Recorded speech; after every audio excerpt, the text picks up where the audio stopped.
Salut, c'est Florian, bienvenue dans cette nouvelle vidéo. Dans cette vidéo, je vais te présenter le top 5 des actions de croissance pour compte titre à vendre ce mois-ci en mai 2023. C'est-à-dire qu'aujourd'hui, je te présente les 5 actions de croissance pour compte titre qui ont connu la meilleure croissance sur le mois d'avril 2023 et qui peuvent te permettre de te dégager du cash, de te dégager une plus-value si tu les revends ce mois-ci. On va commencer par la moins intéressante des 5, qui est même légèrement dans le négatif. C'est-à-dire que parmi les 10 actions de croissance pour compte titre sur lesquelles j'investis, ce mois-ci, il n'y en avait que 4 qui ont été en croissance et 6 qui ont été en baisse. Donc la première qui reste intéressante à revendre parce qu'elle n'a que très peu baissé comparément à d'autres que tu peux racheter jusqu'à plus de 16% moins cher ce mois-ci, eh bien c'est Microsoft. Microsoft qui a fait moins 0,4%. Donc elle se classe dans les 5 actions qui ont eu la meilleure performance ce mois-ci malgré qu'elles soient en négatif. Et donc d'après cette logique donc, de revendre les actions qui ont connu soit la plus forte croissance, soit en tout cas la plus faible baisse, Microsoft peut être intéressante à revendre ce mois-ci. Cependant, c'est pour ça que c'est intéressant d'avoir une interprétation derrière ces chiffres. D'après moi, Microsoft n'est absolument pas intéressante à revendre ce mois-ci, mais beaucoup plus à acheter. Pourquoi? Eh bien, pas par rapport aux chiffres, mais tout simplement par rapport à ses investissements récents dans l'intelligence artificielle, dans principalement ChatGPT, mais pas que, hein, Microsoft est très intéressante. J'investis dessus depuis bien avant qu'elle s'intéresse à l'IA, en tout cas bien avant qu'elle rachète ChatGPT. Et j'investis tous les mois 10 euros dessus depuis maintenant plusieurs mois.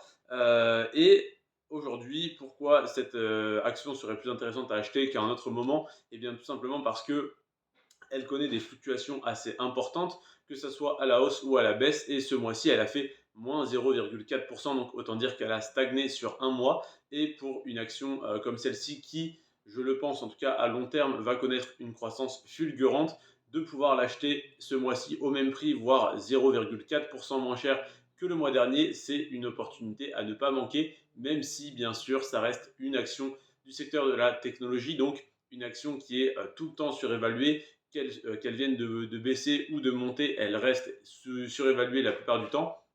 Donc, oui, le PER va être élevé. Oui, c'est beaucoup plus risqué que d'acheter des entreprises plus safe de la consommation courante. Mais si tu souhaites avoir une performance intéressante sur le long terme, Microsoft, c'est un must to have dans le portefeuille. C'est une action vraiment à avoir absolument. Et ce mois-ci, malgré qu'elle se classe dans les 5 actions qui ont connu la meilleure performance, eh bien, je ne te conseille pas de la vendre, mais plutôt de l'acheter. Évidemment, je ne suis pas conseiller financier, ça n'engage que moi, ça n'est que mon propre avis. Faites vos propres recherches et n'investissez que de l'argent que vous êtes prêt à perdre, etc.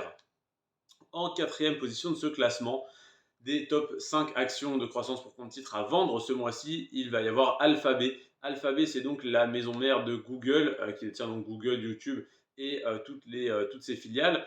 Alphabet, plus 1,5%, ça n'est pas une énorme croissance ce mois-ci, étant donné que sur le long terme, on est à plus de 420%, 422% de croissance sur les 10 dernières années. Donc l'action a fait plus que x5 en 10 ans, c'est énorme.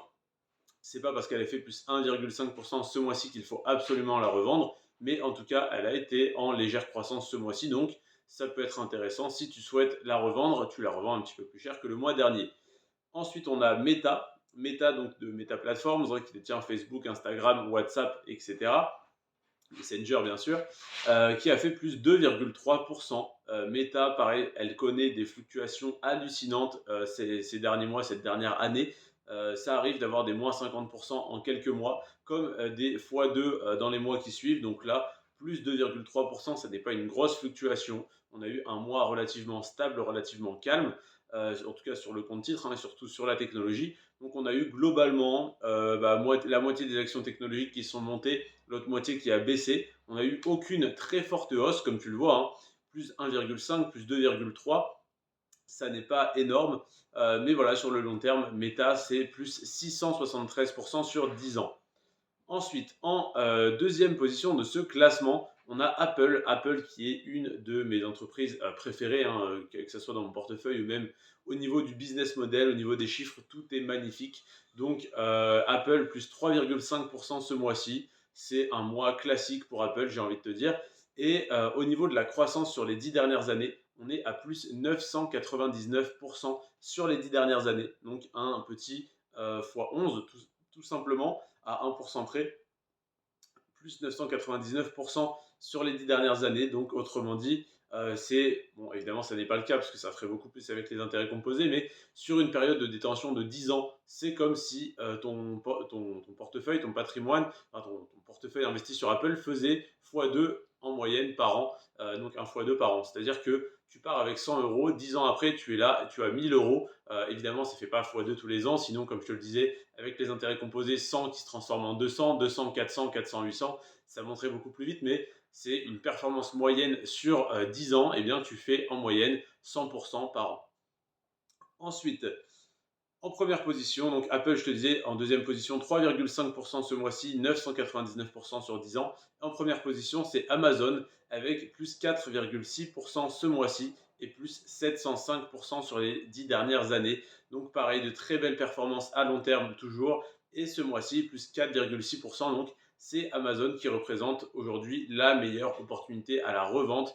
Évidemment, si tu souhaites te dégager du cash, si tu as besoin ou envie de revendre une partie de ton portefeuille, personnellement, même si j'analyse tous les mois mon compte titre et la croissance ou décroissance des actions, je ne revends rien, je ne fais que racheter tous les mois en DCA 10 euros sur chaque entreprise de mon portefeuille, soit 500 euros par mois investis sur mon compte titre, sans compter donc bien sûr le PEA, la crypto-monnaie et tous les autres investissements. Donc personnellement, je ne revends absolument rien ce mois-ci, mais si ça fait partie de ta stratégie, ça va être Amazon, Apple et Meta qui vont être les trois actions les plus intéressantes à revendre ce mois-ci. Personnellement, j'applique cette stratégie sur mon PEA, ça marche plutôt bien de revendre les actions qui ont connu une forte croissance pour encaisser les plus-values et de racheter des actions qui ont connu une forte baisse pour racheter moins cher. Évidemment, toujours des actions solides et intéressantes à long terme. Donc voilà pourquoi je te présente ces 5 actions dans cette vidéo et on se retrouvera donc demain pour le top 5 des actions de croissance pour compte titre qui ont connu la plus forte baisse ce mois-ci, enfin le mois dernier en avril, et donc qui représentent la meilleure opportunité d'achat. On a des actions à moins 16%, moins 13%, et après on a d'autres plus petites baisses que voilà, je vais te présenter donc dans la vidéo de demain. Je te remercie d'avoir regardé celle-là jusqu'à la fin. Si tu as des questions, tu peux me les poser en commentaire ou encore mieux dans le groupe Telegram Florian Rentier à 30 ans.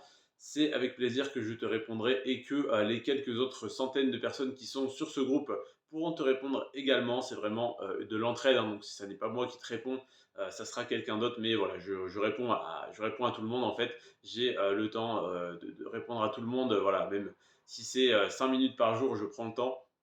Donc, je te remercie en tout cas d'avoir regardé cette vidéo. Si elle t'a plu, intéressé, n'hésite pas à la liker. Vous êtes parfois 30, 40, 50 à regarder la vidéo. Il n'y a que 3, 4, 5 likes. Donc, ça fait un ratio de 10%. Pour YouTube, c'est pas mal en soi. Mais ça m'embête un petit peu que seulement une personne sur 10 prenne le temps de liker pour ces 10 minutes de travail plus le temps de recherche. Donc, si jamais tu as envie de me faire plaisir quand tu lances une de mes vidéos, directement tu likes. Ou alors, tu attends de voir si tu es satisfait. Mais moi, je like directement en lançant une vidéo, déjà pour l'effort qu'a fait le créateur. Donc, n'hésite pas à en faire de même, ça me ferait très plaisir. Et n'hésite pas à t'abonner également si tu souhaites être mis au courant de mes prochaines vidéos, la cloche, etc. Je te remercie, c'était Florian. Sur ce, prends soin de toi et de tes finances. Et moi, je te dis à demain, 17 h. Ciao.